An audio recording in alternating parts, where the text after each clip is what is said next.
I'm joined by John Falzon, the CEO of St Vincent's nationally. Thanks very much for your time. You've got your Christmas appeal this year. What's the focus for St Vinnies this year?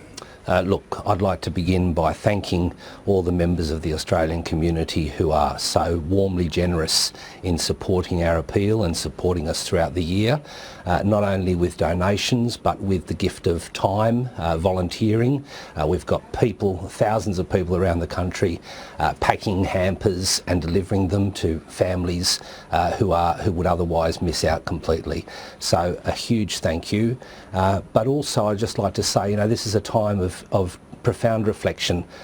We're a rich country, we're such a lucky country, and yet we persist in having levels of poverty and inequality that are in fact growing in so many ways. We've seen a 13 percentage point increase in inequality over the last 10 years. We should be putting in place measures to arrest that inequality rather than to ramp it up. And sadly, we're seeing measures being consistently rolled out that are actually going to increase the burden of inequality on the backs of those who are already struggling. What specifically are you talking about when it comes to concerns for disadvantaged Australians for the future?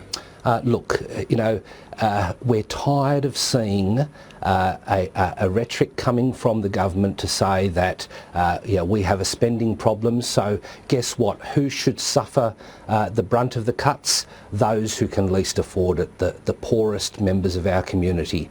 To cut social expenditure, to cut spending on those who need it the most is clearly unconscionable, especially at a time when we've just seen a report from the ATO that just under 600 huge corporations have paid no tax. So the message is very simple. Those who can afford to should be contributing their fair share.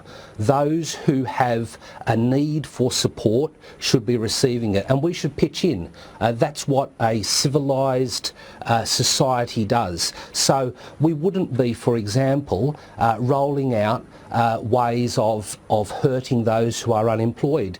We still have on the table this vicious measure to force young people who are unemployed to live on fresh air and sunshine for a month of every year. That's not going to create a single job, but it is going to humiliate and impoverish people further. Some of those who struggle the most at Christmas, of course, are those who don't have a home to go to, the homeless. Now, Kevin Rudd in particular spoke a whole lot about improving the homelessness rates in Australia.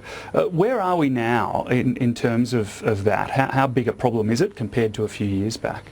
Look, those measures that were rolled out with following the homelessness white paper, which was revolutionary in so many ways, did succeed in driving a national vision to address this problem. We need to maintain that momentum. Did it get people off the streets though? Well, in fact it did. It did reduce the number of people who were sleeping rough. However, the overall numbers of people affected by homelessness, particularly in overcrowded housing situations, has increased. We are seeing a massive shortage of social and affordable housing, and we urge both sides of politics to unite with a bipartisan national vision that addresses the housing crisis. It's all very well to talk about an ideas boom, which is fantastic. Bring it on. But we're not going to have an innovation revolution if people don't have a place to call home, a place to work, a place to learn, a place to heal. These things are absolutely essential. So rather, here's an innovative idea. Instead of putting the boot into people experiencing unemployment, or instead of a cutting penalty rates plan, let's have a jobs plan actually addressing the structural causes of unemployment and underemployment. John Falzon from St Vincent de Paul, thank you very much for joining us. Thanks for your work and that of your colleagues throughout the year. Thanks very much, David.